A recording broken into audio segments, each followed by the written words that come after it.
Inflation will continue to increase, but it's going to be contained at 3.5 at the end of the year instead of 3.7. And the conclusion we have, there's nothing new about it. Let's be very candid, that both the value of the rupee and the flows of currency will depend on the twin deficit.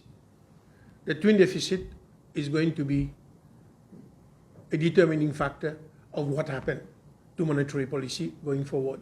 And we all know what are these twin deficit. It's the external trade deficit. The external trade deficit is extremely high. Let me be very candid on this. The Bank of Mauritius looks after balance of payment. We have all the figures, and we know what is happening.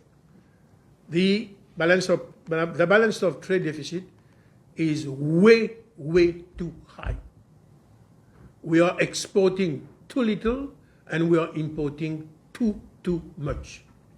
And if we don't address this external deficit, it's going to have pressure on the rupee, and it's going to have pressure on currency, because if you export less than you import, this is not rocket science. We know what is going to happen. There's adequate buffers against potential external shock. So the reserves stand at $8.8 billion as at end March 2025. This represents 12.2 months of import cover, compared to US $7.2 billion as at end March 2024. So there's been an increase in the reserve compared to last year, 8.8 billion compared to 7.2 billion. It's 12.2 months of import. So this is as far as, how do you call that, the real economy is concerned. Now on the money market.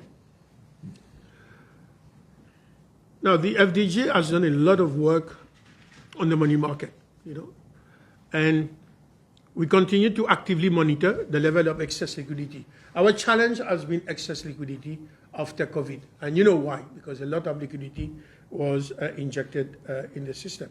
However, what we've tried to do, through the increase in rate last time, 50 basis points, this has led also to an increase in Treasury bill yield, and the differential between yield in Mauritius rupee and yield on dollar has come down considerably. In fact, yield on rupee is higher than yield in dollar. And that's why you're seeing the flows coming. Flows are coming. We made some progress. As I said, the transmission between the key rate and the money market, which is the yield on treasuries, has improved, but we still have some work to do. As I said, the flows has increased. In April this year, it's 125, just give the figures. 69. And then $69 million more than last year. It's improving. And as I said, look, there's more discipline. We have removed distortion. We are removing the arbitrage between the FSC and the Bank of Mauritius. We have increased interest rate, but we also have to be mindful of the impact it could have on growth. Already, there are challenges to growth. And we know what needs to be done, but you have to be balancing. And that's why, the Bank of Mauritius has a dual mandate. This is not like the central bank, the ECB. Here we have a dual mandate. And we know what are the implications if we were to take that route that you seem to suggest. So it's working.